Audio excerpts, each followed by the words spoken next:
सूरज की किरणें खिड़की से फैलकर उसके कमरे में अपने आने का पता दे रही थी। विशाल की अलमारी खुली हुई थी और उसके हाथ में वही वाहिद अच्छा सूट मौजूद था जिसे वो खास मौकों के लिए संभाल कर रखा करती।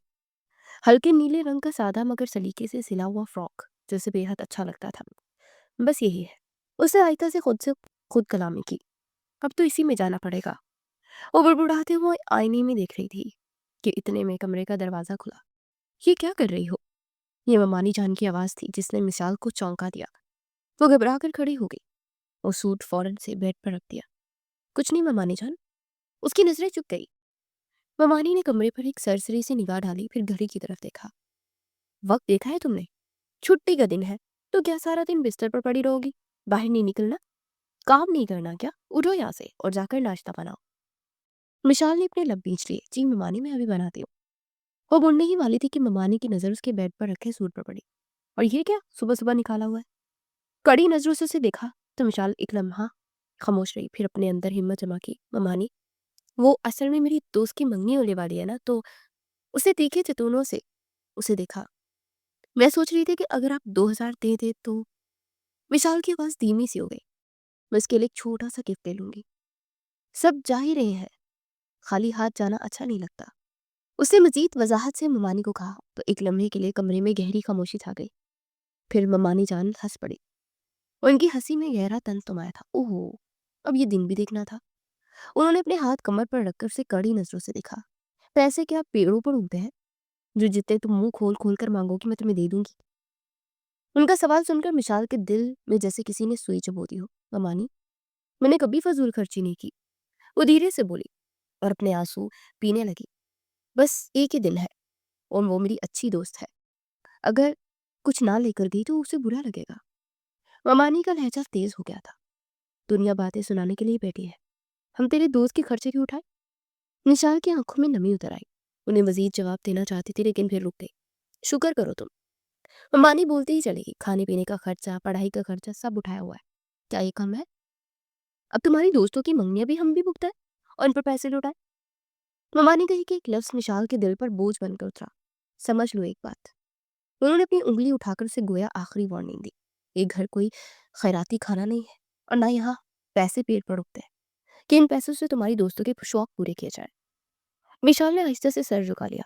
अब उसके पास कहने को कुछ भी नहीं था। वो क्या वजाहत देती? अब यहाँ खड़ी खड़ी मेरी शक्ल क्या देख रही हो? जाओ जाकर नाश्ता बनाओ। ममानी ने कुछ इस कदर ऊंची आवाज में कहा कि वो पूरी जान से हिल गई। और हाँ रुको।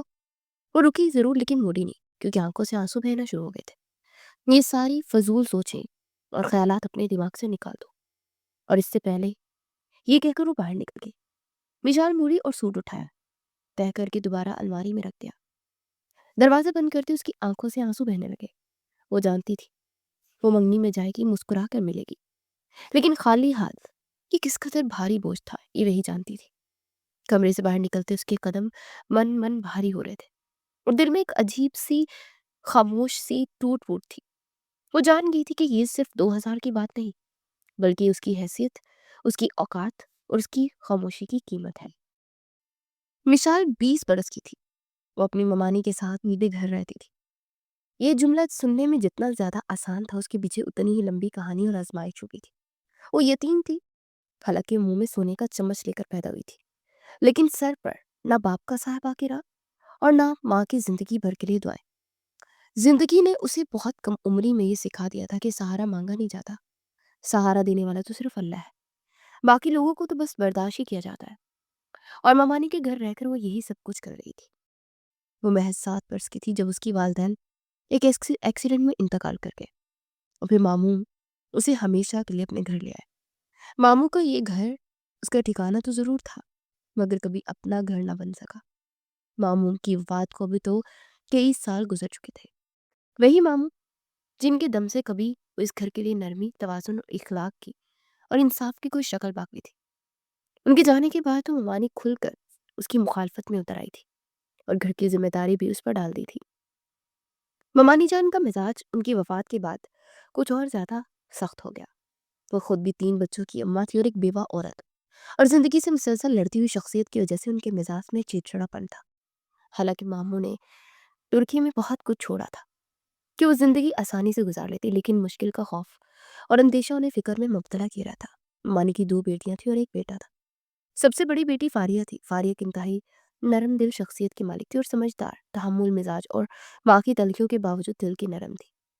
उसने मिशाल को कभी यतीम होने का एहसास नहीं होने दिया। वो अक्सर उसकी मदद कर दिया करती। वो हमेशा उसके लिए बड़ी बहन की तरह किरदार निभाती। मिशाल को उसने कभी बोझ नहीं समझा, बल्कि उसने मिशाल को हमेशा घर का एक ख़ुसूसी फ़र्द माना। दूसरी तरफ मानी की दूसरी बेटी निदा थी, जो थी तो मिशाल की हम-उम्र, लेकिन उसकी और फ़ारिया की सोच में ज़मीन आसमान का फ़र्क था। और शायद यही सबसे ज़्यादा तकलीफ़दा बात थी। निदा का रंग सांवला था और मिशाल का हुस्न ऐसा था कि जो नज़र से छुपता नहीं था। साफ और सादा नकुश, बड़ी आँखें और चेहरे पर मौजूद एक ठहराव और वक़ार। हालाँकि मिशाल अपने इस हुस्न से बेखबर थी, मगर निदा को हर लम्हा उसके इस हुस्न का ख़्याल था। यही एहसास रफ्ता-रफ्ता हसद में बदल गया। निदा ने खुद को मिशाल के सामने कमतर महसूस करना शुरू कर दिया। किसी महफ़िल में अगर कोई मिशाल की तारीफ़ करता, तो निदा के चेहरे पर छा जाने वाली सख्ती से हसद का अंदाज़ा बखूबी लगाया जाता। उसी हसद के तहत वो बार-बार उस पर तंज़ करती, कभी उसके कपड़ों पर, तो कभी उसके लहजे पर और कभी उसकी खामोशी पर। विशाल की मौजूदगी में उसे अपना आप एक इंतहाई दबा हुआ महसूस होता। उसे अपना रंग, अपना वजूद, अपनी पहचान, ये सब छीनता हुआ महसूस होता। विशाल को उसका हाथ का कतई कुछ इल्म नहीं था। उसके बावजूद उसने निदा का हर बुरा और तलख रवैया सहा था और इस सब कुछ वो चुपचाप सहती चली आ रही थी, क्योंकि उसके पास खामोश रहने के अलावा और कोई रास्ता नहीं था। विशाल फितरत की और दिल की साफ थी। किसी के लिए बुरा सोचना उसे बचपन से आया ही नहीं था। उसके माँ बाप ने उसे यही सिखाया था।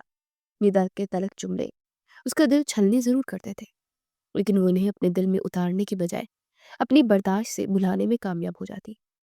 जबकि मामू और ममानी का बेटा अरसलान, जो इस घर से जुड़ा हुआ था और घर का सबसे बड़ा बेटा था, वो शादीशुदा और एक 4 साल की बेटी का बाप था। उसकी बीवी का नाम किरण था, जो समझदार थी लेकिन अपनी दुनिया में मगन रहती।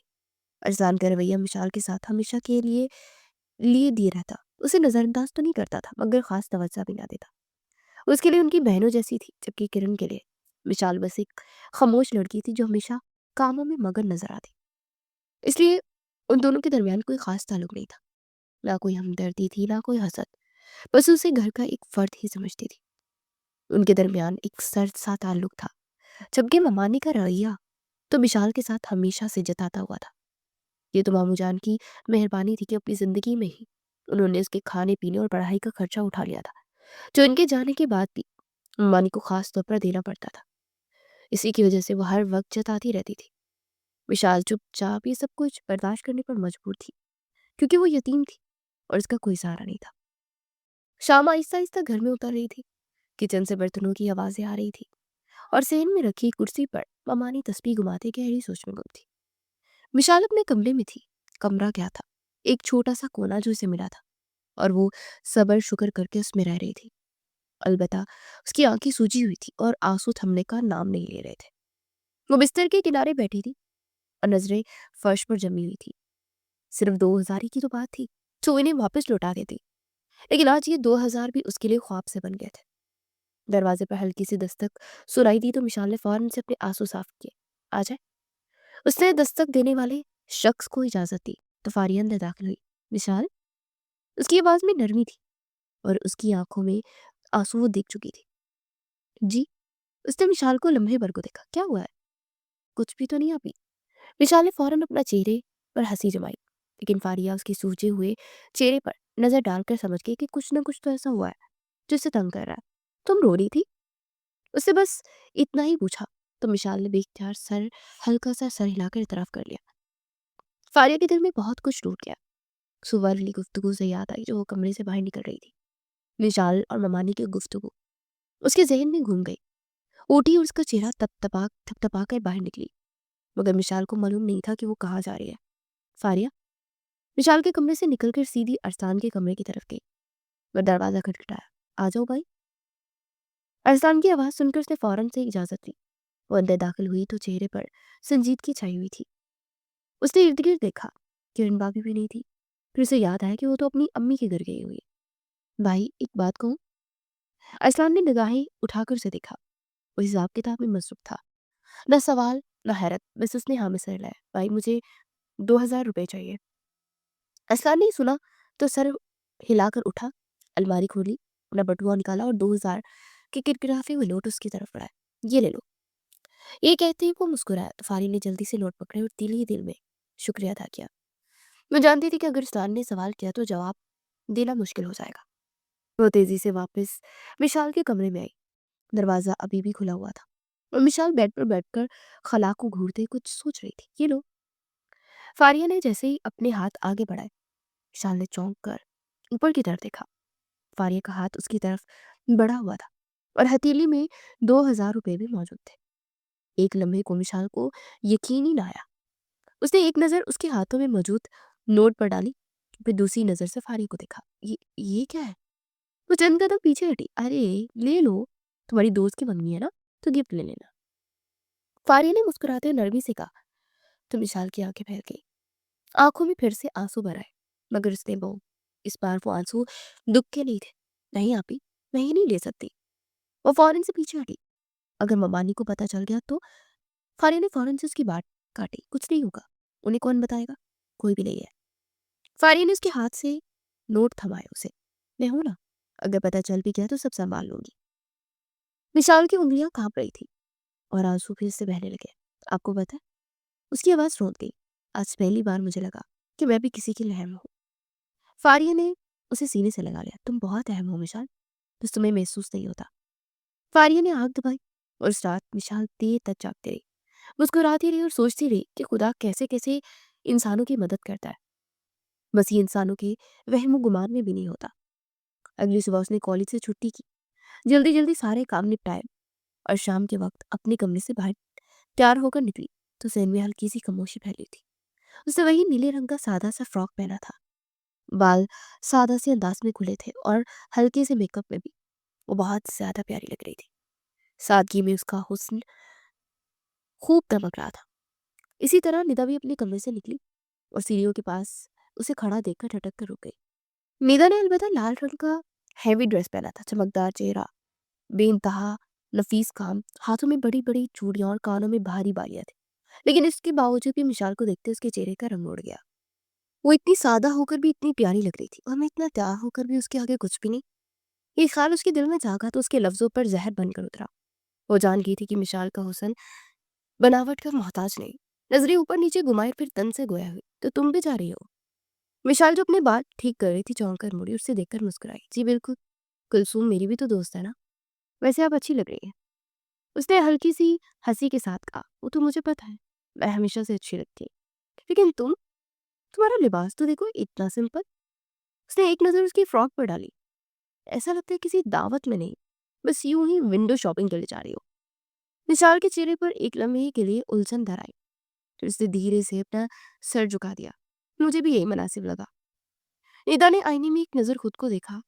हैवी ड्रेस में मुकम्मल तैयारी थी, लेकिन फिर भी दिल मुतमईन नहीं था, जबकि वो सादा सी ड्रेस में भी इंतहाई मुतमईन थी। चलो, जैसे तुम्हें ठीक लगे, उसने तंज से कहते लापरवाही से कंधे उचकाए।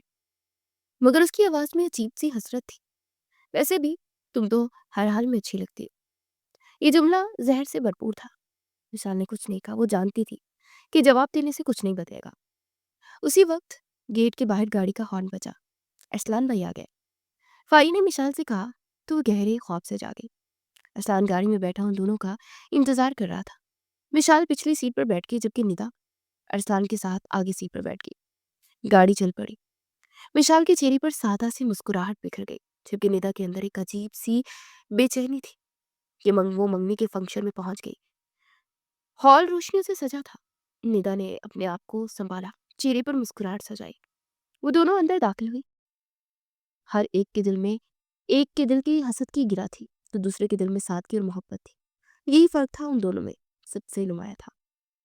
हॉल खूबसूरत सी रोशनियों से जगमगा रहा था। चारों जानिब फूलों से सजावट की गई थी और कुलसूम वाकई में दुल्हन लग रही थी। हल्के गुलाबी रंग के जोड़े में वो खूब दमक रही थी। वो दोनों कुलसूम की तरफ हाथ हिलाकर एक ही टेबल में बैठी तो नीता ने उसे तन से देखा। वैसे मिशाल, तुम कुछ लाई भी हो या ऐसे ही आ गई हो? आजकल के महंगाई के इस दौर में तुम जैसे लोगों के लिए तो गिफ्ट लेना एक बहुत मुश्किल काम होता होगा ना। उसने कुछ इस अदा से कहा कि पास बैठी खवातीन ने चौंक कर मिशाल की तरफ देखा। वो फौरन से सर झुका गई। नहीं, मैं गिफ्ट लाई हूँ, और वो मैं कुलसूम को ही दूँगी। उसने बेइख्तियार अपने चेहरे पर हँसी फैलाने की कोशिश की, लेकिन सच तो ये था कि निदा की बात उसके दिल में खुप गई थी। अच्छा, वैसे मुझे तो लगा कि तुम ऐसे ही मुँह उठाकर आ गई होगी। दावत तो वैसे भी फ्री की होती है ना, पैसे थोड़ी लगते हैं। ये कहते ही निदा हाथ पर हाथ मारकर हँस पड़ी और करीब खड़ी औरतों ने एक दूसरे की तरफ देखकर हैरत का इज़हार किया। वो दोनों थोड़ी देर बाद कुलसूम से मिलने स्टेज पर गई, तो कुलसूम सोफे पर बैठी अपनी माँ और चंद करीबी रिश्तेदारों से बातें कर रही थी। उन दोनों ने आगे बढ़कर उसे मुबारकबाद दी और निदा ने पूरे इत्मीनान के साथ अपने हाथ में मौजूद बड़ा सा चमकता डिब्बा, जिस पर सुनहरी रिबन लगी थी, फखर से अपने सर पर ऊंचा करके उसकी तरफ बढ़ाया। ये मेरी तरफ से है कुलसुम, तुम्हारी मंगनी पर ब्रांडेड है, बाहर से मंगवाया। आजकल वैसे भी मायार देखना चाहिए, सस्ती चीजें भला कहाँ चलती है। उसने बज़ाहिर आम से लहजे में कहा, तो कुलसुम ने मुस्कुराकर तोहफा ले लिया। अरे, ऐसे ही क्यों रख रही हो, खोलो ना इसे, देखो तुम्हें वाकई पसंद आएगा। कुलसुम ने उसकी इसरार पर वहां मौजूद तमाम लोगों के सामने डिब्बा खोला। अंदर इंतहाई कीमती ज्वेलरी सेट मौजूद था और वाकई में ब्रांडेड लग रहा था। शायद ये निदा ने अपने होने वाले बहनोई से मंगवाया था। इर्द गिर्द से वाह वाह की आवाजें आई। निदा ने फखर से अपना सर बुलंद किया। फिर मिशाल की बारी आई। ये मेरी तरफ से। विशाल ने अपना तोहफा आगे बढ़ाया और बस इतना ही कहा। विशाल, इतना छोटा डिब्बा? निदा ने फौरन कुलसुम के हाथ से तोहफा लेकर ऊपर से नीचे तक देखा। वैसे तुमने कहीं इसमें वही वहां सी रेडी से खरीदी कोई चीज तो नहीं डाल दी? विशाल ने इस बेइज्जती पर अपना सर झुका लिया। उसकी आंखों में नमी तैरने लगी। कुलसुम, इसे खोलो जरा। निदा ने फौरन ये तोहफा खुलवाने के लिए कुलसुम के हाथ से डिब्बा ले लिया और उसे खुलवाने पर जोर दिया। चलो देख ही लेते हैं कितना सस्ता दिया है। उसे बज़ाहिर हंसते हुए आंख मारकर कहा, लेकिन उसका मकसद दिल तोड़ना ही था, ताकि महफिल में वो जो सादा लिबास में भी दमक रही थी, उसकी चमक कम हो जाए। डिब्बा खुला। अंदर एक खूबसूरत सा हाथ से बना हुआ ब्रेसलेट था, जिसके साथ एक छोटा सा कार्ड लगा था। निदा ने फौरन कीड़े निकालने शुरू कर दिए। ये तो फेक लग रहा है, डिजाइन भी कितना पुराना है, और ये रंग कुलसुम के लिबास से तो बिल्कुल मैच नहीं कर रहा। इसे कीमत कितनी होगी? 500, 1000? हर जुमला विशाल के दिल पर चोट बनकर लग रहा था। तब कुलसुम ने एक नजर विशाल के चेहरे पर डाली, जिसका रंग उठ चुका था। उसने निदा की तरफ देखा। कोई बात नहीं निदा, मुझे इसका गिफ्ट बहुत पसंद आया, और इसकी कीमत चाहे कितनी ही क्यों ना। ये सादा और खूबसूरत खलूस से दिया गया तोहफा है, मेरे लिए बहुत है, क्योंकि इसमें एहसास भरा हुआ है, और वो मोहब्बत का एहसास ही मेरे लिए काफी है। ये कहते ही कुलसुम ने वो ब्रेसलेट डिब्बे से निकाल कर अपने हाथ में पहन लिया। विशाल धीमे से मुस्कुराई। अलबत्ता उसकी आंखों में आंसू चमक रहे थे। सर हिलाकर फौरन से नजरें चुराकर वो पीछे हट गई। दिल बोझल हो गया। निदा ने जो कुछ किया वो नाकाबिले माफी था, लेकिन वो बर्दाश्त करने पर मजबूर थी। इससे पहले कि कुलसुम उसे अपने पास आवाज देकर बुलाती, सबकी नजरें दरवाजे से अंदर दाखिल होने वाले नौजवान की तरफ मुड़ी, जो एक लम्हे में सबकी तवज्जो सिमेट गया था। ऊंचे लंबे कद का हामिल, मजबूत मगर चौड़े शाने, चलने के अंदाज में अजीब सा ठहरा एक खास वकार था जो इसकी शख्सियत से झलक रहा था। चमकती दमकती रंगत, घने घनी भवें और तराशीदा दाढ़ी, उस पर मुस्ताज गहरी पुरसुकून आंखें, जिसमें इतमाद ठहरा हुआ था। उसने अपने बाल सलीके से जमाए हुए थे। ऑफ वाइट शलवार कमीज पर ब्लैक कोट पहनकर वो धीरे धीरे चलता स्टेज की तरफ बढ़ा। उसकी शख्सियत ऐसी थी कि हॉल में मौजूद तमाम लोगों ने पीछे मुड़कर देखा। उनके मुंह हैरत के मारे खुले के खुले रह गए। इस कदर खूबसूरत, शानदार, वजीह नौजवान को देखकर एक लम्हे के लिए मिशाल भी अपनी जगह ठहर सके। और निदा, उसकी तो आंखें जैसे हैरत के मारे खुली की खुली ही रह गई थी। कुलसुम ने जैसे उसे देखा, खुशी से उठ खड़ी हुई। भाई, अगले लम्हे उसे अपने गले से लगा चुका था। मेरी छोटी बहन, बहुत मुबारक हो। उसे मोहब्बत से उसका माथा चूम कर उसे अपने सीने से लगाया। एक कुलसुम का भाई था, कितना हैंडसम है। निदा ने भीगकर खुद से कहा। उसकी नजरें उस पर जम गई। वो पलके तक चिपकना भूल गई। उसके दिल की धड़कन तेज हो गई और सांस जैसे किसी ने रोक ली। वो फौरन से आगे बढ़ी और जूस का एक गिलास उठाकर उसे पेश किया, तो चंद में के लिए ठटक कर उसे देखने लगा। फिर कुलसुम की तरफ देखा और सवालिया अंदाज में आईब्रो उठाई। ये मेरी दोस्त है निदा। निदा ने ये सुनते ही दिलफरेब मुस्कुराहट अपने चेहरे पर सजाई, ताकि उसके दिल में उतर जाए। आप कुलसुम के भाई है? आपको पहली बार देखा है। कुलसुम ने आपका कभी जिक्र नहीं किया, और उसने ये भी नहीं बताया कि भाई इतने अमेजिंग इम्प्रेसिंग है। वो बेख्तियार मुंह पर हाथ रखकर खिलखिलाकर हंस पड़ी। तो नौजवान एक नजर से देखते शाइस्तगी से मुस्कुराए। बस बहनों की दुआएं होती हैं तो भाई इतने ही इम्प्रेसिंग होते हैं। उसने कुलसुम के सर पर हाथ रखा और आगे बढ़ गया, जबकि उसे इतने से जुमले ने निदा को हवाओं में उड़ने पर मजबूर कर दिया था। मिसाल दूर खड़ी सब दिख रही थी। वो करीब नहीं आई थी। उसे लाइमलाइट बनने का शौक भी नहीं था। ये शौक निदा को ही था और उसने उसे ही पूरा करने दिया था। सिर्फ यही नहीं, मंगनी के पूरे फंक्शन में उसके आगे पीछे घूमती दिखाई दी थी। और नौजवान जैसे निदा के दिल में खूब सा गया और वो किसी तौर से दस्तबदार होने के लिए तैयार नहीं थी। फंक्शन से भी वो मरे मरे कदमों से वापस आई। अस्तानी उन दोनों को पिक करने के लिए आया था। निशाल पूरे रास्ता खामोश रही, लेकिन निदा के पूरे वजूद में वो एक सनसनी सी फैल गई। वो बहुत पुरजोश सी थी। घर के अंदर दाखिल हुई। उसने अपना दुपट्टा वहीं फेंका और बैग वहां सोफे पर रखकर अपनी अम्मी के पास जा पहुंची। अम्मी, आप माने या ना माने, आज मैंने जो कुछ देखा है ना, उसके बाद तो मेरा दिल खुश हो गया। उसकी वालदा जो फोन पर बात कर रही थी, हैरत से उसे देखा और फोन काटा। अरे, तुम मंगनी पर गई थी तो ऐसा क्या देख लिया? कोई नमूना देख लिया क्या? वो हंस पड़ी। नहीं अम्मी, कुलसुम का भाई क्यामत था और बस। वो रुकी और उसकी आंखों में झांका। उसके भाई के आते ही हॉल में सुनाटा छा गया।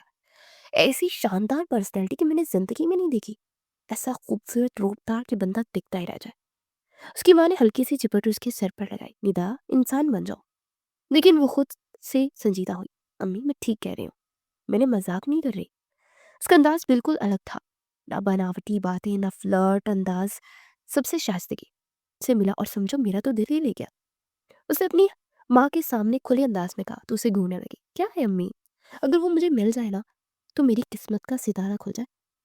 इतना खूबसूरत, इतना बावकार, इतनी शानदार पर्सनैलिटी, ऐसी शख्सियत और आदतों वाला मर्द मिलना आसान नहीं होता। अगर मैं बात करूँ ना कुलसूम से, तो मेरे लिए कल ही रिश्ता भेज दे। और अम्मी, मैं आपसे कह देती हूँ, आपको मना नहीं करना। वो एक ही सांस में घोया अपनी माँ को अपने मुस्तकबिल के मंसूबे बताती गई थी। उन्होंने गौर से उसे देखा। क्या तुम उससे बात की? वो पूछे बगैर न रह सकी। जी बिल्कुल, बात की, तभी तो सब पता चला। और मैं आपसे कह रही हूँ ना, अब आपको इसे मेरी किस्मत में लिखना है। उसने आंख मारकर हंसते हुए अपनी अम्मी से बात मुकम्मल की और अपने कमरे में लौट गई। उसने गोया अपनी तरफ से अपनी किस्मत लिख ली थी। लेकिन किस्मत क्या चाहती है, निदा ये सोचना गवारा ही नहीं किया। शाम का धुंधला साया आहिस्ता आहिस्ता गहरा होता जब फारिया के घर में गैर मामूली सी गहमा गहमी फैल गई। दरवाजे के बाहर गाड़ी रुकी तो सबकी नजरें एक साथ मुड़ी। फारिया का मंगेतर बाहर से वापस आ चुका था। वो लोग सरप्राइज देने पहुंच गए थे। अब और इंतजार की जरूरत नहीं है। फारिया की बड़ी खाला ने मायनी खईस मुस्कुराहट के साथ कहा, लड़का आ चुका है, निकाह हो चुका है। रुखसती किसी शादी हॉल में कर लेते। फैसला लम्हों में हो गया। ना ज्यादा शोर मचाना, बड़े चर्चे हुए। बस करीबी शादी हॉल चुना गया और चंद गिने चुने लोग, क्योंकि उन्हें वापस भी लौटना था। और इस बार उनके आने का मकसद सिर्फ फारिया की रुखसती और उसे अपने साथ ले जाना था। घर के सब अफराद के जाने की बात हुई, मगर मिशाल का जिक्र आते ही फिजा बदल गई। मिशाल नहीं जाएगी। असलाम के बोलने से पहले ममानी ने कहा, घर खाली नहीं छोड़ सकते ना, हुई तो हो जो घर में रखे। जब सब जा रहे हैं तो इसे भी साथ चलना चाहिए, अकेली क्यों रहे वो इस घर में? असलाम ने हैरान था। ममानी ने आंखों ही आंखों में से खामोश रहने का इशारा किया। चुप करो, तुम बच्चों जैसी बातें करते हो। घर में कीमती सामान है, कैसे अकेला छोड़ सकते हैं? ममानी ने दबे दबे गुस्से से कहा। मिशाल वहीं खड़ी सब कुछ सुनती रही। उसके चेहरे पर न शिकवा था न सवाल, बस एक खामोश सी उदासी फैल गई। उसे मालूम था कि बात सिर्फ घर दिखने की नहीं, उसके पास वाकई कोई नया लिबास भी नहीं था। वैसे भी ममानी ने बात आगे बढ़ाई। विशाल के पास शादी के हिसाब से कोई ड्रेस तो है ही नहीं और अर्जेंट बन नहीं सकता। ये जुमला किसी कांटे की तरह विशाल के दिल में छुप गया। उसे फौरन खुद से बात संभाली। कोई बात नहीं ममानी, मैं घर ही रुक जाऊंगी। उसने हल्की सी मुस्कुराहट के साथ कहा, वैसे भी मेरे इम्तिहानात है ना, मैं यही पढ़ लूंगी। उस्ताद ने एक लम्हे को उसकी तरफ देखा। कुछ कहने को लपा किए मगर कह ना सका। विशाल ने नजरें झुका ली। उसे किसी की हमदर्दी नहीं चाहिए थी, बस ये चाहती थी कि बात यही खत्म हो जाए। शाम ढलते ही सब तैयार होने लगे। फारिया के कमरे से आवाजें आ रही थी। सहन में हंसी कहके गूंज रहे थे। विशाल ने खामोशी से सबके लिए चाय बनाई, बर्तन समेटे और फिर अपने कमरे में आ गई। दरवाजा बंद किया तो बाहर की आवाजें मध्यम हो गई। उसने किताब खोली। अल्फाज आंखों के सामने थे मगर जहन कहीं और भटक रहा था। शादी हॉल, रोशनियां, निकाह के बोल, सब कुछ। उसकी सोच में आता गया। वो खुद को समझाने लगी कि ये सब आर्जी है, उसकी असल दौलत उसकी तालीम है। वो दोबारा पढ़ने लगी। कुछ देर बाद घर में मुकम्मल खामोशी छा गई। सब लोग जा चुके थे। बाहर से ताले की आवाज़ आई तो उसे एहसास हुआ कि वो वाक़ई अकेली रह गई है। उसे दिल मजबूत किया और किताबों पर तवज्जो मरकूज़ करने की कोशिश की। मगर थकन और दिन भर के जज़्बात ने अपना असर दिखाया। लफ्ज़ धुंधलाने लगे, आंखें बोझल हो गई। वो पढ़ते-पढ़ते वहीं बिस्तर के साथ टेक लगाकर बैठ गई। किताब उसकी गोद में थी। उँगलियाँ सफ़े के किनारे पर रुकी। अचानक उसकी पलकें बंद हो गई और कुछ देर के बाद उसकी आँख लग गई। लेकिन ये आर्ज़ी साबित हुआ। गहरी नींद में डूबे विशाल को अचानक से एक गहरा एहसास हुआ तो वो उठ बैठी। उसे लगा जैसे किसी ने घर के खामोश अंधेरे में शोर की एक लकीर डाल दी हो। एक हल्की सी आहट महसूस हुई। ऐसा लगा जैसे कोई दीवार फैलांग कर अंदर दाखिल हुआ है। उसका दिल एकदम से अंदर जोर से धड़का। उसने बेखतार अपने दिल पर हाथ रखा। आंखें एकदम से खुल गई। नींद रुखसत हुई। उसका कमरा नींद तरीके में डूबा हुआ था। खिड़की खुली हुई थी और पर्दे हल्के हल्के हिल रहे थे। खौफ ने उसे घेरे में ले लिया और सीधी होकर बैठ गई। उसकी सांसें बेतरतीब सी थी और कान जैसे पूरी तरह खुल सके। तभी एक बार फिर से उसे बाहर से किसी के भारी कदमों की आवाज सुनाई दी। विशाल के हाथ सर्द पड़ गए। उसे बमुश्किल अपना थूक निकला। कौन है? उसने बेख्तियार हिम्मत करके अपनी कांपती हुई आवाज में पूछा। लेकिन कोई जवाब मौसूल नहीं हुआ, बल्कि गहरी खामोशी छा गई। या अल्लाह, मदद करना, घर में कोई है भी नहीं।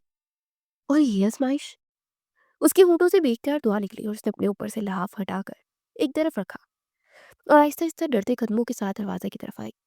फर्श बेहद ठंडा हो रहा था और रही सही हिम्मत भी खत्म होने लगी। उसने हल्का सा दरवाजा खोलकर बाहर झांका तो बाहर राहदारी गहरे अंधेरे में डूबी हुई थी। कोने में बल्ब चल रहा था, जिसकी रोशनी काफी कम थी। वो दिल पर पत्थर रखकर बाहर निकली। हर कदम के साथ उसके दिल की धड़कन तेज हो रही थी और वो हरगिज ऐसा ना करती अगर ममानी ने उस पर घर की जिम्मेदारी ना डाली होती। अब अगर जरा भी ऊंच नीच हुई तो उसकी जान निकाल लेंगे। ये सोचते ही वो हिम्मत करके आगे बढ़ी। अभी वो थोड़ा आगे चली ही थी कि अचानक लाइट चली गई। अंधेरा एकदम से उस पर हमलावर हुआ। विशाल का सांस जैसे रुक गया। उससे चीखने के लिए मुंह खोला मगर आवाज गले में अटक गई। दिल जोर जोर से सीने में टकराने लगा। या अल्लाह, या अल्लाह। वो पीछे हटने लगी, ठोकर खाई, संभली और अपने कमरे की तरफ भागने लगी। तभी किसी ने उसे पीछे से जकड़ लिया। उसने अपने गिर्द एक मजबूत शिकंजा महसूस किया और अगले ही पल किसी ने उसके मुंह पर हाथ रख दिया। उसकी चीखें उसी हाथों में दम तोड़ गई। आंखों में बेपनाह आंसू भर आए। उसका पूरा जिस्म लरसने लगा और वो अंदर ही अंदर चिल्लाने लगी। चिल्लाना मत। एक धीमी मानूस सी आवाज उसके कानों में गुंजी। मैं हाथ हटा रहा हूँ, शोर मत करना, समझी तू? ये सुनते ही वो एक लम्हे के लिए साकित हो गई। वक्त जैसे ठहर सा गया। विशाल की आंखों से आंसू बहने लगे और उसने फौरन से हाँ में सर हिलाया। तो वो जो कोई भी था, उस शख्स ने आहिस्ता आहिस्ता उसके मुंह से अपना हाथ हटाया। विशाल फौरन उसकी कैद से आजाद होकर दूर जाकर खड़ी हो गई। अंधेरा अभी भी छाया हुआ था और वो उस शख्स की शक्ल ना देख सकी। देखे, अब जो जो कोई भी है। उसने बेख्तियार खुद में हिम्मत पैदा की। आप मुझे कुछ मत कहिएगा, क्योंकि मैं आपको कुछ नहीं करूंगी। आप यहाँ से कुछ भी ले जाइए। चोर जी, मेरी ममानी बहुत ज़्यादा जालिम है। उन्होंने घर की जिम्मेदारी मुझे दी है और अगर कोई ऊंच नीच हुई तो मुझे कच्चा चबा जाएंगे। वो कहते साथ ही रो पड़ी। चंद लम्हे के लिए गहरी खामोशी छा गई। अंधेरे में उसकी अथल पुथल सांसों की आवाज सुहासिया तौर पर सुनाई दे रही थी। आंसू आंखों में चमकने लगे। तभी से धीरे से उस शख्स की आवाज सुनाई दी। तुम रो क्यों रही हो? और मैं वैसे वैसे चोर नहीं हूँ जिससे तुम्हें कोई नुकसान पहुंचाऊंगा। ये मेरा वादा है तुमसे। विशाल की टांगे कांपने लगी। तो फिर तो फिर आप यहाँ क्या कर रहे हैं? उसने पूछ ही लिया और अपने आंसू पोंछते दोबारा से ममानी जान के जुल्म की दास्तान सुनाने लगी। वो जालिम है, मुझ पर बहुत गुस्सा करेंगे। आप इस वक्त घर से कुछ भी मत ले जाए। आप इस वक्त आइएगा जब जो वो घर पर मौजूद हो, प्लीज। इस वक्त चले जाए, प्लीज। वो दोनों हाथ जोड़कर रो पड़ी। उसकी बात मुकम्मल होते ही मुकाबिल के अंदर एक अजीब सा एहसास पैदा हुआ। मैं तुमसे कह रहा हूँ, तुम अपने आंसू साफ करो, मैं चोर नहीं हूँ और तुम्हें नुकसान पहुंचाने नहीं आया। ये सुनते ही विशाल सर उठाकर उसे देखने लगी। तुम अकेली हो? विशाल इस बात में सह रहा है। सब निकाह पर गया है, मैं घर देखने के लिए रुकी हूँ। मुकाबिल ने गहरी सांस भरी। गलत वक्त है। उसने खुद से कहा, फिर कदरे नरम लहजे में बोला, डरना मत, मैं चोर नहीं हूँ। विशाल के दिल की धड़कन एक लम्हे को रुकी। तो फिर आप है कौन? उसने खुद को संभालते पूछा। उसकी आवाज अब भी कांप रही थी। मैं पुलिस में हूँ। वो रुका। एक चोर को ढूंढते यहाँ आया। पिछले 2 दिन से वो इसी घर के गिर्द मंडला रहा था। आज मुझे उसकी मूवमेंट मिली है, इसलिए दीवार फलांगनी पड़ी। विशाल ने बेयकीनी से सर हिलाया। मैं कैसे यकीन कर दूं? अब कल कौन सच बोलता है आजकल? उसके होंठों पर हल्की सी मुस्कुराहट आई। बिल्कुल ठीक कह रही हैं आप। वो रुका। इसीलिए तुम्हें यकीन दिलाना मेरा फर्ज है। ये कहकर उसने फोन निकाला और टॉर्च ऑन कर दी। अचानक रोशनी ने अंधेरे को चीर दिया और एक लम्हे को जैसे वक्त थम गया। विशाल की निगाहें उसके चेहरे पर जम गई। गहरी आंखें जिनमें अजीब सा सुकून था। हल्की सी बड़ी हुई दाढ़ी जो उसके रोब को और नुमाया कर रही थी। वर्दी तो नहीं थी, मगर उसकी शख्सियत ही उसके ओहदे की गवाही दे रही थी। वो भी उसे देखता रह गया। सादा लिबास में बिखरे हुए बाल, खौफ और हिम्मत के बीच डोलती मिसाल। उसकी आंखों में मासूमियत थी और चेहरे पर सच्चाई रकम थी। टॉर्च की रोशनी उसके चेहरे पर पड़ी तो वो किसी खामोश दुआ की तरह हसीन लग रही थी। आप? विशाल की आंखें अचानक फैल गई। आप तो। वो रुक गई, फिर धीरे से उसकी तरफ देखा। आप कुलसुम के भाई है ना? वो चौंका फिर मुस्कुरा दिया। जी बिल्कुल, जवार खान, एसपी जवार खान। मैंने आपको कुलसुम की मंगनी पर देखा था। विशाल की आवाज नरम हो गई। उस वक्त बात नहीं हो सकी। चंद्रमो के लिए फिजा बदल गई। खौफ की जगह एक अजनबी सी कुर्बत ने ले ली। दो अनजान दिल, एक अजीब रात और किस्मत का अचानक मिलाप। सब कुछ हैरान कुन था। तुम सच में अकेली हो? जवार ने एक बार फिर पूछा। हाँ, विशाल ने जवाब दिया। सब निकाह पर गया है। वो कुछ कहने ही वाला था कि अचानक बाहर से हल्की सी चरचराहट सुनाई दी। जवार की आंखें फौरन सख्त हो गई। उसने एक लम्हे में सूरत हाल भांप ली।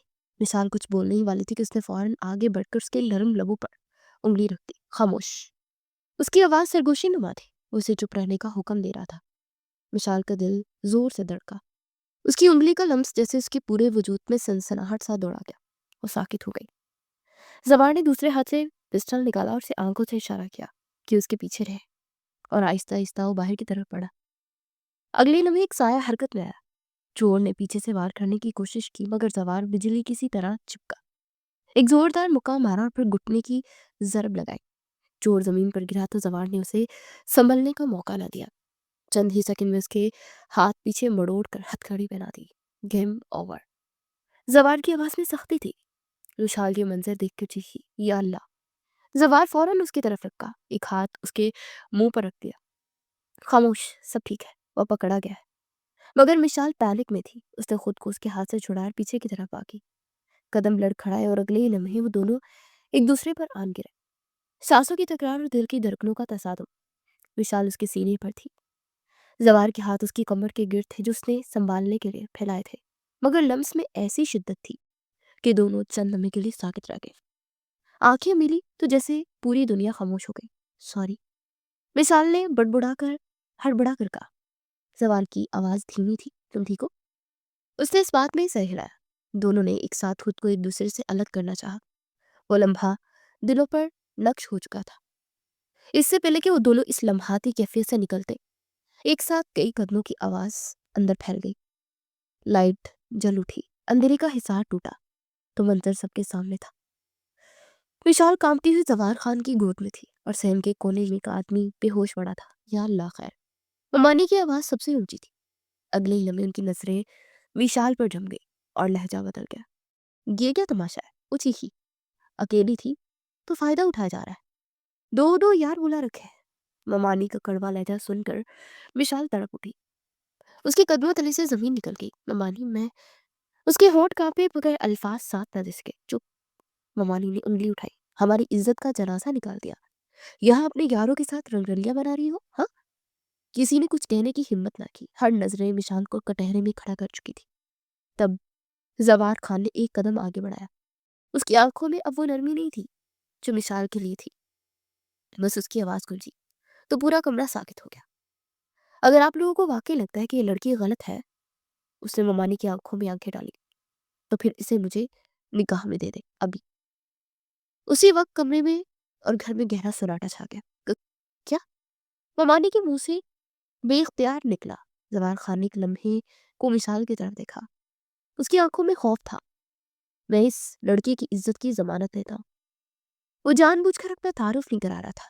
उस लम्हे वो सिर्फ एक मर्द था जो उस हसीना को, जिस पर उसका दिल आ चुका था, किसी भी कीमत पर रुसवा होने नहीं देना चाहता था। विशाल, असलान ने चौंक कर उसे देखा। तुम राजी हो? विशाल के लम्हा जिंदगी बदल देने के लिए देने वाला था। उसने एक नज़र सब पर डाली। ममानी की सख्ती, लोगों के शक और फिर जवार खान की मजबूत मौजूदगी ने उसे लम्हा भर में फैसला करवा लिया। उसकी आंखों में आंसू थे। उसने झुका हुआ सर हिलाया। हाँ, मैं राजी हूँ। उसकी आवाज़ मध्यम मगर साफ थी। चंद ही लम्हों में माहौल बदल गया। अरसलान ने निकाह पढ़ाने का सोचा। मौलवी साहब के पूछने पर मिशाल ने कांपती आवाज़ में कबूल है कहा। जवार खान की आवाज़ मजबूत थी। कबूल है। निकाह हो चुका था। उसी लम्हे सहन के कोने में पड़ा हुआ मुजरिम कराने लगा। वो होश में आ रहा था। निकाह मुकम्मल हो चुका था। तभी बाहर गाड़ी के ब्रेक की आवाज़ आई। निदा दूसरे कमरे में थी, इसलिए लेट पहुंची। निदा अंदर दाखिल हुई तो मंजर देखकर चीख उठी। माँ, ये क्या है? सब चौंक गए। निदा की उंगली सीधी जवार खान की तरफ उठी। ये तो पुलिस वाला है। वो जोर जोर से चिल्लाई। ये एसपी जवार खान है, कुलसुम का भाई। एक लम्हे को ममानी का चेहरा सफेद पड़ गया। ममानी के होंठ लड़ गए। शाल ने चौंक कर जवार खान की तरफ देखा। वो पहली बार मुस्कुराया कि अब वो राज राज नहीं रहा। अब वो उसका शौहर था। जवार खान ने गहरी सांस ली। अब छुपाने को कुछ नहीं था। वो सीधा खड़ा हो गया और चंद कदम आ गया। जी हाँ, उसकी आवाज़ पूरे कमरे में गूंजी। मैं पुलिस वाला हूँ। एक लम्हे को सबके कान बजने लगे। ममानी के चेहरे का रंग बदल गया। तो तो पहले क्यों नहीं बताया? उनकी आवाज़ में अब गुस्से से ज्यादा घबराहट थी।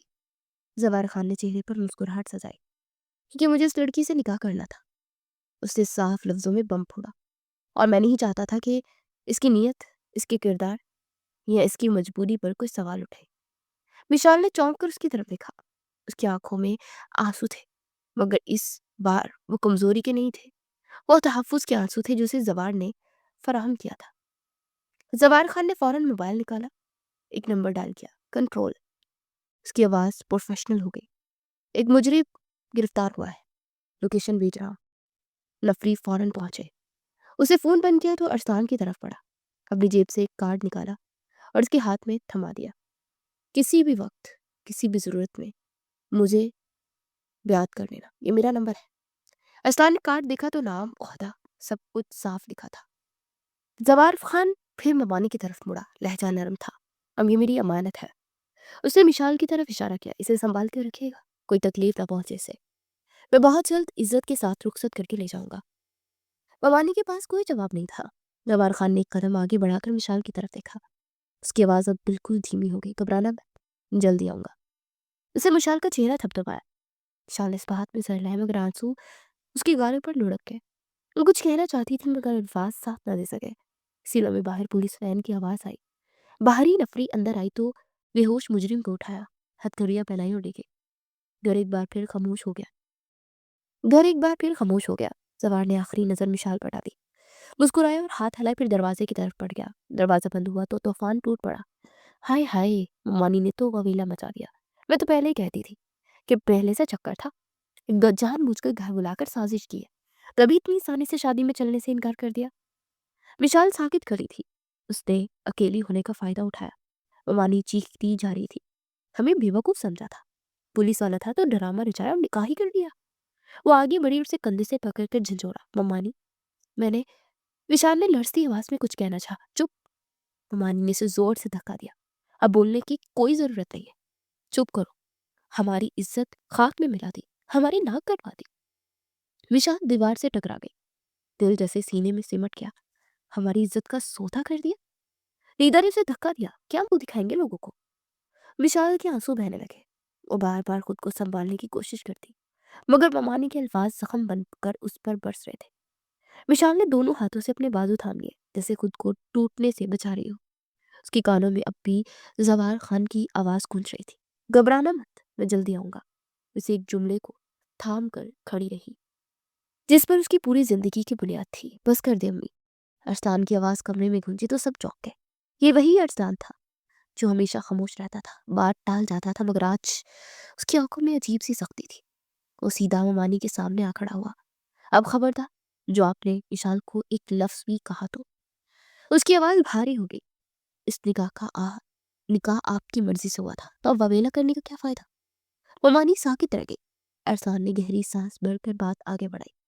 और अब रुख्स थी, मेरी मर्ज़ी से होगी और बहुत जल्द होगी। वो एक-एक लफ्ज़ चबा-चबा कर अदा करने लगा। मैं किसी किस्म की बात, इल्ज़ाम या तमाशा बर्दाश्त नहीं करूँगा। ये मेरा आखिरी फैसला है। विशाल, जो अब तक सर झुकाए आँखों आँसू में भीगी खड़ी थी, बेख्तियार उसकी तरफ देखने लगी। उसकी आँखों में शुक्रगुज़ारी थी। उसकी आँखों से आँसू बहते रहे, मगर इस बार वो कमज़ोरी के नहीं थे। अरसान ने उसकी हालत देखी तो लहज़ा नरम हो गया। विशाल, तुम अपने कमरे में जाओ। अभी विशाल ने हल्का से सर हिलाया, आखिरी नज़र अरसान पर डाली, जिससे दिल ही दिल में वो दुआ दे रही हो, और खामोशी से अंदर चली गई। उसके जाते ही निदा का ज़ब्त टूट गया। देख लिया माँ, वो चीख पड़ी। तुम मेरी दुश्मन हो, मेरा नसीब उठाकर विशाल की झोली में डाल दिया। वो रोते हुए ज़मीन पर बैठ गई। जो होना था वो गलत हुआ। ज़बान सिर्फ मेरा है। वो चिल्लाई। मानी के होंठ कांपने लगे। ये मैंने क्या कर दिया? वो खुद कलामी करने लगी। मैंने सोचा भी नहीं था। निदा अब भी रो रही थी और ममानी पहली बार वाकई पछता रही थी। इसी असना में किरण अपने कमरे में गई और स्तान के करीब आई। उसका लहजा धीमा मगर फिक्रमंद था। स्तान, मेरी बात का बुरा मत माना, लेकिन कल ही इन लोगों को रुखसती कर दे। अस्तान ने चौंक कर उसकी तरफ देखा। आपकी अम्मी के इरादे मुझे ठीक नहीं लग रहे। किरण ने साफ कोई से काम लिया, डरती हूँ कि कहीं वो विशाल के साथ कुछ गलत ही ना करते। हालात ठीक नहीं है। आसान के दिल में भी यही खदशा पड़ रहा था। वो खामोशी से सर हिलाने लगा। मुझे भी यही डर है। उसे फौरन मोबाइल निकाला। एक लम्हे को झिझका, फिर नंबर डाल के दूसरी तरफ से आवाज उभरी। जवार खान बोल रहा हूँ। अरसान ने गहरी सांस ली। मैं अरसान बोल रहा हूँ, विशाल का भाई। सारी बात मुख्तसर मगर वाज़ेह अंदाज में उसे बता दी। ममानी का रवैया, निदा का ववेला, विशाल की हालत। फोन के उस पार चंदुओं के लिए खामोशी छा गई। फिर जवार खान की आवाज उभरी। मैं समझ गया। अरसान ने दोबारा बात जारी रखी। अगर मुमकिन हो तो कल ही बारात लेगी। मुझे विशाल यहाँ महफूज नहीं लग रही। मैं खुद अब इंतजार नहीं करना चाहता। कल बारात की होगी। जवाहर ने फैसला कुन लहजे में कहा, और मैं अपनी बीवी को एक लम्हा भी गैर महफूज नहीं छोड़ूंगा। अरसान ने फोन बंद किया तो दिल में पहली बार कुछ इत्मीनान सा उतरा। ऊपर कमरे में मिशाल खामोशी से बैठी थी। आंसू बह रहे थे। दिल में एक ही ख्याल गूंज रहा था कि वो जल्द आएगा। जवार खान ने फोन बंद करने के बाद अपनी वालदा के कमरे के बाहर खड़े होकर एक लम्हा तौकफ किया। अंदर से हल्की हल्की तिलावत की आवाज आ रही थी। उसकी अम्मी नमाज में थी। चाय नमाज बिछी थी। फिजा में अजीब सा सुकून था। जवार ने एहतरामन सर झुका लिया। उसी नजरे कुलसूम की तरफ मोड़ी, जो राहदारी में खामोश खड़ी थी। चेहरे पर सवालों की लकीरें साफ नजर आ रही थी। जवार ने आहिस्ते से कुलसूम का हाथ थामा। आओ मेरे साथ। वो उसे अपने कमरे में ले आया। दरवाजा बंद किया, फिर से बिठाकर खुद छत में खामोश रहा। दिल में एक अजीब सा बोझ था, मगर अब फैसला हो चुका था। थोड़ी देर बाद उसकी अम्मी नमाज मुकम्मल करके कमरे में दाखिल हो गई। जवार फौरन खड़ा हो गया। अम्मी, इधर बैठे, मुझे आप दोनों से बहुत जरूरी बात करनी है। अम्मी ने उसके लहजे में संजीदगी महसूस की तो बगैर सवाल किए उसके बराबर बैठ गई। कुलसूम भी उसके करीब आकर बैठ गई। कमरे में खामोशी छा गई। जवार ने गहरी सांस ली। अम्मी, कुलसूम, आप दोनों को अभी तक कुछ नहीं पता, और मैं चाहता हूँ कि सच आप दोनों को मेरी जुबान से ही मालूम हो। खैर तो है ना बेटा? उसकी वालदा ने फिक्रमंदी से कहा। जवार ने नजरें झुका ली। मैंने निकाह कर लिया। अल्फाज बिजली की तरह उनके सर पर गिरे। कुलसूम चौंक कर सीधी हुई। क्या भाई? उसकी अम्मी के हाथ से तस्वीर फिसल गई। ये क्या कह रहे हो जवार? जवार ने फौरन बात संभाली। अम्मी, बुरा मत माने, पूरी बात सुन ले। मैंने ये फैसला किसी जिद या जज्बात में नहीं किया। उसने आहिस्ता आहिस्ता सब कुछ बताना शुरू किया। चोर की इतला, अकेला घर, खौफजदा लड़की और उस बेचारी पर इल्जामात का तूफान। और वो लम्हा जब उसने सोचा कि अगर वो पीछे हट गया तो इस लड़की की जिंदगी जहन्नुम बन जाएगी। अम्मी, उसकी आवाज भरा गई। अगर मैं उसे छोड़ देता तो क्या होता? वो लोग उस पर जुल्म करते, उसका किरदार उछाला जाता। एक बेगुनाह लड़की सारी जिंदगी सफाइयां देती रहती। मैं ये नहीं होने दे सकता था। मेरा जमीर ये हरगिज गवारा न करता। अम्मी। कमरे में सुनाटा छा गया। कुलसूम ने धीरे से उसे देखा। वो कौन है भाई?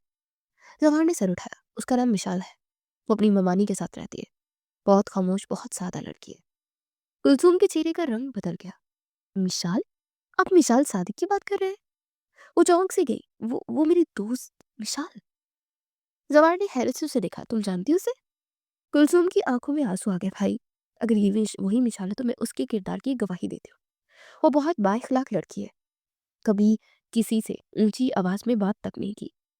उसने अपनी अम्मी की तरफ देखा। अम्मी, वो सच्ची है, मैं उसे बरसों से जानती हूँ, यतीम है वो, कोई खामी नहीं है उसमें। कुलसुम की बात सुनकर जवान मुस्कुराया। उसकी अम्मी की आंखों में नमी आ गई। या अल्लाह, उन्होंने धीरे से कहा, अगर ऐसा है तो फिर अल्लाह तुम्हें इसकी हिफाजत के लिए ही भेजा था। जवान ने उनके हाथ थाम लिए। अम्मी, मैंने कोई गुनाह नहीं किया, मैंने एक मजलूम को सहारा दिया बस। उसकी अम्मी ने गहरी सांस भरी, फिर उसके सर पर हाथ रखा। अगर नीयत साफ हो तो अल्लाह रास्ता बना देता है। कुलसुम ने हल्की सी मुस्कुराहट के साथ उसे कहानी मारी। भाई, तुमने बहुत बड़ा काम किया है, अब उसे यहाँ ले आओ, हम उसका बेहतरीन इस्तकबाल करेंगे। जवार के दिल पर जैसे ढेरों बोझ उतर गया था। उसे जानबूझ उसने जान लिया था कि अब वो अकेला नहीं था। उसके घर वाले न सिर्फ बात समझ गए थे बल्कि राजी भी थे। वो बेख्तियार विशाल का तस्वुर कर करके मुस्कुराया। निदा अपनी वालदा की गोद में सर रखे लेटी थी। उसकी आंखें सुर्ख थी, चेहरा आंसुओं से तर था। उसके दिल में एक जलती हुई आग थी। अम्मी, उसे दान बीचते मैं ही बर्दाश्त नहीं कर सकती। ये शादी कल ही टूटनी चाहिए, कल का मतलब कल ही। ममानी ने गहरी सांसें, जैसे पहले ही जैसे सब सोच चुकी हो। टूटेगी, जरूर टूटेगी। वो आहिस्ता मगर पुर यकीन लहजे में बोली, अगर मिशाल का किरदार दागदार हो जाए तो जवार खान खुद तलाक देगा। पुलिस वाला है, इज्जत का भरम ज्यादा होता है उन लोगों में। निदा की आंखों में चमक आ गई। उसने बेख्तियार अपना सर उठाया। बस, बिल्कुल, ये लोग मान ले कि वो पाक नहीं है, कि उसका माजी गंदा है, फिर देखना सब कैसे बदलता है। ममानी ने जरा आगे झुककर सरगोशी की। मैंने सब सोच लिया है। हमारी बदकिस्मती ये है कि निकाह हो गया है, मगर अभी रुखसती नहीं हुई, अभी भी कुछ नहीं बिगड़ा। असल खेल अब शुरू होगा। निदा ने बेकरारी से उन्हें देखा। क्या प्लान है मम्मी? ममानी ने सर्द मुस्कुराहट चेहरे पर सजाई। तुम्हारा एक कजन है, लालची बहुत है वे, चंद पैसों में कुछ भी मान जाता है। हम उससे कहवाएंगे कि मिसाल उसकी बीवी रह चुकी है। ममानी ने गोया धमाका किया। निदा ने चौंक कर देखा। क्या वाकई उसे यकीन ना आया? हाँ। ममानी ने आंखें सुखेरी, जिसमें जहर भरा हुआ था।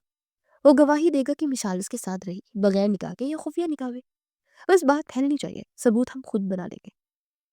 नीदा के लबों पर जालिमाना मुस्कुराहट बिखर गई। फिर जवार खान के सामने बात जाएगी और वो उसे छोड़ देगा, बल्कि वो एक लम्हा नहीं लगाएगा। ममानी ने बात जारी रखी। ऐसी औरत को कबूल नहीं करेगा जिस पर उंगली उड़ जाए। नीदा ने मुट्ठी भींच ली। मेरा हक था ये रिश्ता अम्मी, मिसाल ने सब छीन लिया। उसने अपने लहजे में जहर समो दिया। ममानी ने उसके सर पर हाथ रखा। फिक्र ना करो, जब मिसाल नीचे गिरेगी तो तुम ऊपर उठोगे। हम तुम्हारा रिश्ता वहीं पक्का करेंगे। लोग कहेंगे गलती हो गई थी, असल लड़की तो तुम हो। वो मुस्कुराई और निदा की आंखों में आंसू आ गए, मगर वो आंसू दर्द के नहीं, नफरत के थे। और अगर मिसाल बोली, अगर उसने इनकार किया? ममानी ने तंजिया हंसी सजाई। कौन सुनेगा उसकी? लड़की की बात कौन मानता, खास तौर पर जब उसके खिलाफ एक मर्द खड़ा हो। निदा ने आहिस्ता से उन्हें देखा। और अगर जवार खान ने तहकीक की, वो पुलिस वाला है। ममानी का चेहरा लम्हा भर के लिए संजीदा हुआ। तब तक बहुत देर हो चुकी होगी। इज्जत एक बार उछल जाए तो सफाई भी दाग छोड़ जाती है। कमरे में खामोशी छा गई। याद रखो निदा, ये जंग इज्जत की नहीं, मोहब्बत और हक की है, और हम ये जंग हारेंगे नहीं। निदा ने सर हिलाया। कल कल सब खत्म हो जाएगा। लेकिन वो दोनों नहीं जानती थी कि ऊपर वाला सब सुन रहा है, और मजलूम की आह हमेशा साजिश से ज्यादा ताकतवर होती है। सुबह 10 बजे ममानी की आंख खुली। दिल में वही रात वाला इत्मीनान था, वही जहर भरा यकीन कि आज सब कुछ बदल जाएगा। उन्होंने करवट बदली। आज मिशाल का सच सबके सामने आ जाएगा। वो बुड़बुड़ाई। उन्होंने कल ही उस लालची कजन को रात की एक कॉल भी मिला दी थी। उसी घमंड में वो जैसे ही कमरे से बाहर निकली तो उनके कदम अचानक जमीन में घर गए। पूरा घर जगमगा रहा था, सीन में फूल बिखरे हुए थे, दीवारों पर टिमटिमे रोशन थे, और मेहमान भी थे। ये सब क्या था? निदा भी पीछे पीछे आ गई। माँ, ये सब? हैरत के बारे खुले का खुला मुंह रह गया। तभी सामने जो मंजर दिखाई दिया, उसने दोनों माँ बेटी को सांस रोक दिया। जवार खान सफेद शेरवानी में पुरसुकून अंदाज में मिशाल के बराबर बैठा उन्हें देखकर मुस्कुरा रहा था। मिशाल सुर्ख जोड़े में मलबूस लबों पर नरम सी मुस्कुराहट लिए दुल्हन बनी जवार के साथ बैठी थी। नवानी के हाथ से मोबाइल गिर गया। ये क्या तमाशा है? उनकी आवाज लर्ज गई। निदा का चेहरा सर्द पड़ गया। ये कैसे हो सकता है? रुखसी तो तब। सवार ने नजरें उठाई। सासू माँ जी, निकाह हो चुका था, आज रुखसती है। सब शरीयत के मुताबिक ही तो हो रहा है। विशाल ने मुस्कुराहट दबाकर सर झुका लिया। वो खामोश थी, मगर इस खामोशी में उसकी जीत वाज़िह तौर पर दिख रही थी। ममानी के ज़हन में रात की साजिश धरी की धरी रह गई। सब एक-एक करके बिखरने लगा। नहीं, ये नहीं हो सकता, वो बुड़बुड़ाई। तब कुलसूम आगे बढ़ी और विशाल का हाथ थामा। अब ये हमारे घर की बहू है। लीदा की आंखों के सामने अंधेरा छा गया। वो जिस इंजाम का ख्वाब दिख रही थी, आज वो खुद उसके सामने खड़ा था। सब कुछ उलट चुका था। विशाल ने आहिस्ता से नजरें उठाई। एक लम्हे को उसकी नजरें ममानी और निदा से मिली। उस नजर में ना तंज था और ना गरूर, बस एक खामोश अलविदा था। जवार ने विशाल के सामने हाथ फैलाया। विशाल ने जवार के साथ कदम बढ़ाया और सबकी नजरें, सबकी आंखों के सामने वो रुखसत हो गए। ममानी दरवाजे के पास खड़ी रह गई। निदा साकी थी, जिसकी आंखों में विशाल को गिरता देखने का ख्वाब था। आज उन्हीं आंखों के सामने वो सुर्ख जोड़े में इज्जत के साथ थी। सर बुलंद होकर रुखसत हुई थी और अल्लाह ने एक बार फिर साबित कर दिया था कि साजिश की उम्र मुख्तसर होती है, मगर मजलूम की दुआ का अंजाम इंतहाई रोशन होता है।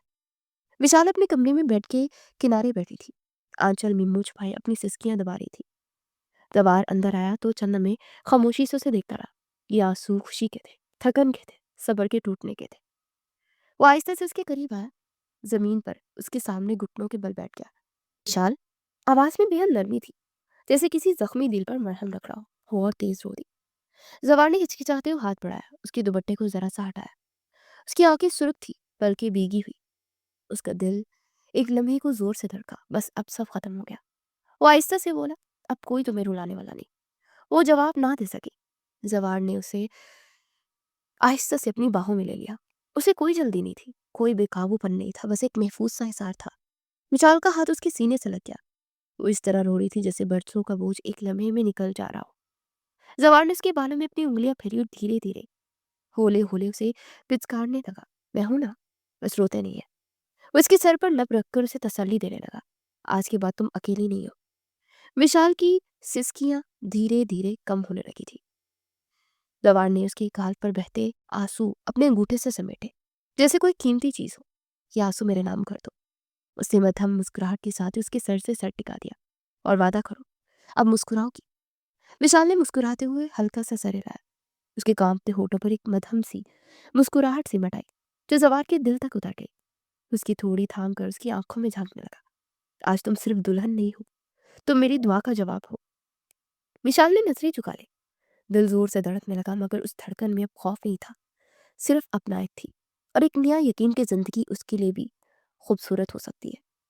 विशाल को मुस्कुराते देख जवार के दिल में ठंडक उतर गई। उसने बेख्तियार विशाल को अपनी बाहों में थाम लिया। मेरी जिंदगी में आने का शुक्रिया। वो उसके बदन से उठती महक को सूंघ कर उस पर आशिक होने लगा। विशाल शर्माई थी, और यूं उस खूबसूरत और दायमी रात का आगाज हुआ, वो भी पसंदीदा मर्द के हमरा, जिसका उसने तसव्वुर भी नहीं किया था।